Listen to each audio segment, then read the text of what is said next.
Adobe Substance 3D Stager is great for mocking up 3D renders of products and installations you might want to do with sculpture or other art projects.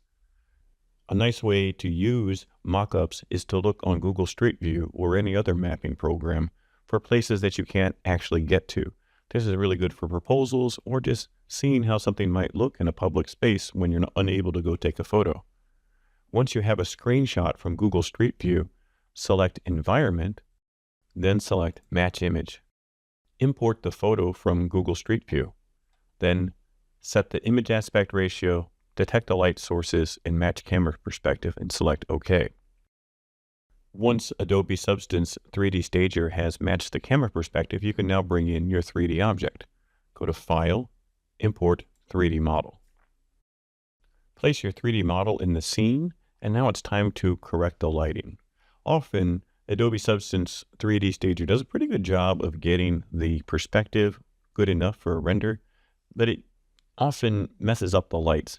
This is clearly an outdoor scene with a single point of light from the sun, yet it's given us two lights in the environment. Luckily, it's easy to fix the lights in Adobe Substance 3D Stager. Select Environment, then select Lights. In this particular case, we only need one light. So I'm going to turn these lights off to find out which one is the closer one.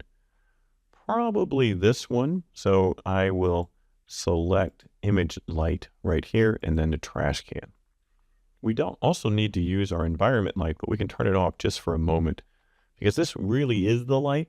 Yes, there's bounce light all around the image, but this light should look just like the picnic tables. So I'll select Image Light 2. Then I need to change the height. It needs to be a little bit higher up because this looks like a semi-midday photograph. Everybody's out eating lunch.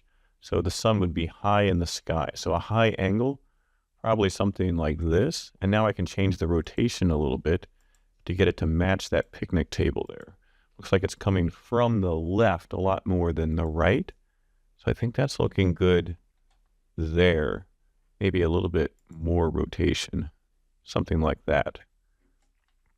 You can see that there's barely anything on the picnic table shadow. It's basically straight above. Maybe even something like this would be more accurate. Once you're happy with that, then I'm going to bring back the environment light. So now I have the shadow in the environment light. So I have all that bounce light as well. So I think this is pretty good. We can make a few more adjustments, but this will be good enough for at least a test render. For this particular one, I'm going to add a couple extra of these objects, but I'll put materials on it first. Select the materials over on the left and then find something that would be fun for your object. I think I'm going to choose this high grip plastic grip. And then you can choose to see if you want this to repeat more. So if I increase this repetition, so instead of X right here, it's just repeating 1. If I type 10, it's going to make that a little bit smaller. Since this object is so big, I probably want it to repeat a lot more. Let's try 100.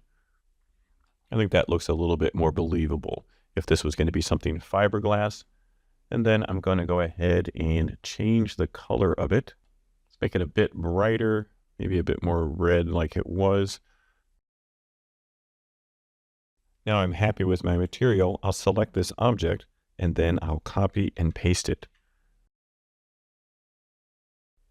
And then think about the composition. So I'm going to move this one a little bit off screen so it looks like it is in a different location. I'm going to paste one more time and I'll move this one back. So maybe it's over here behind the objects.